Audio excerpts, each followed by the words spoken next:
Well, Tshwane's MMC for Finance Jacqui Uys is presenting the Metro's budget speech this morning. This follows public consultations held earlier this year.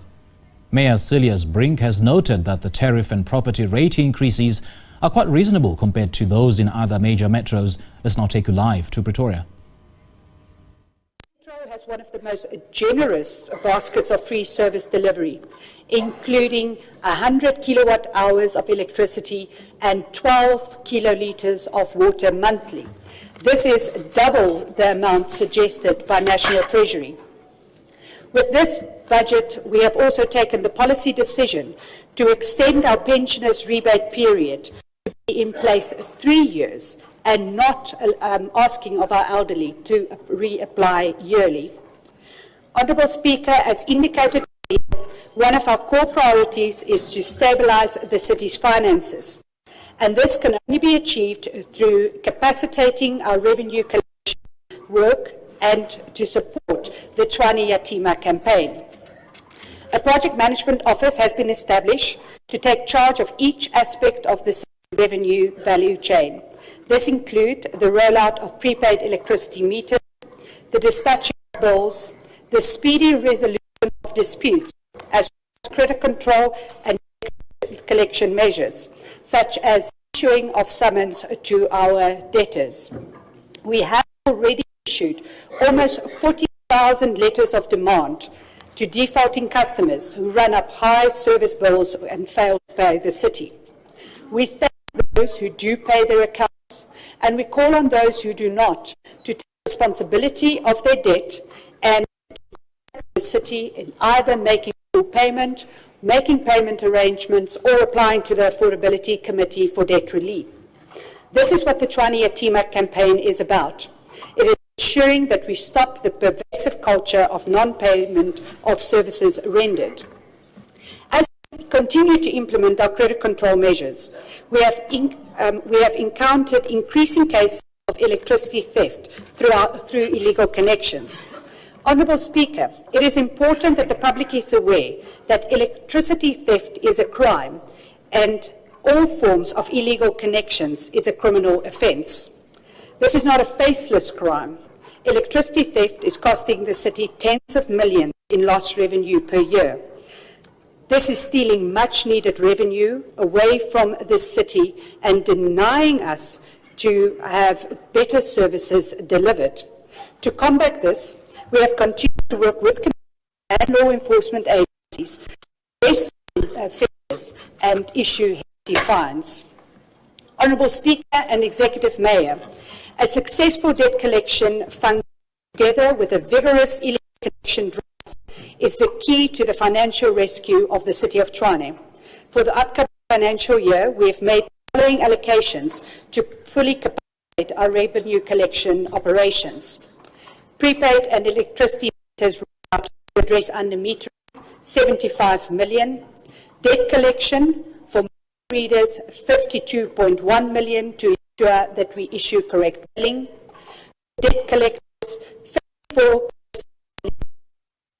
million collection fees. Control operation has received 9.9 million, and the management of electricity losses, 20 million. Also taking the step to start rendering on WhatsApp and USDD platforms, and 3 million has been allocated towards that. We have allocated 2 million towards our revenue management war room, where we will ensure that all role players have an idea of what the real-time actions of revenue collection is. We have allocated 2 million to new electricity connections, 60 million to water conservation, and 50.2 million to water leak repairs and the stopping of water losses. This budget also allocates 75 million to the upgrade of the TID system in order to be ready for the November deadline and ensure that our electricity meters continue to function. Honourable Speaker, provision of a reliable electricity supply is one of our coalition government's key deliverables. Therefore, it is important that we prioritise critical infrastructure maintenance and refurbishment in reducing unscheduled outages and drive economic growth within the city. During his State of the Nation address, which was a month ago, the Executive Mayor made it clear that we should... Just a second. I've noted the hand, Councillor. Don't assist me. Thank you. Councillor Tshwane.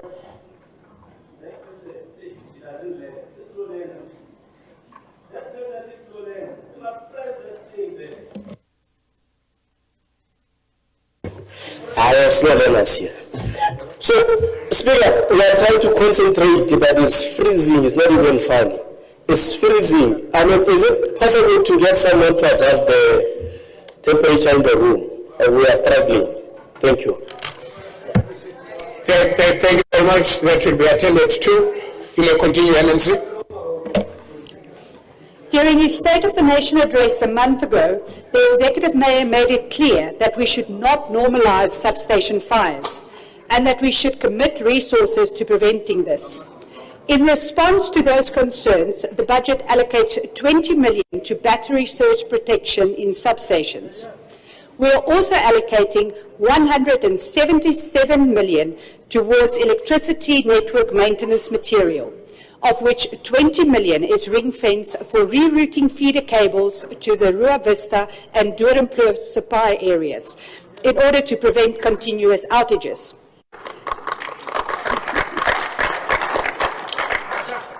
A total of 1 million has been allocated and dedicated to Khorsand and Claudius substations for repair to cabling inside the substation yards to stabilise electricity in those areas, while a further 54 million is strengthening or is allocated to strengthening our 11 kV cable network, with focus on areas like panels for secondary substation, network upgrades and strengthening overhead networks. Specific focus is to install new feeder cables between Eerste Fabriek substation and Nalmapier substation to relieve additional capacity to support the Tazes Tshwane Automotive Special Economic Zone development in Watlu. Optimally functioning substations are the foundation of a reliable electricity supply, and we have allocated 179 million to the upgrading of Kentron substation, which received 38 million.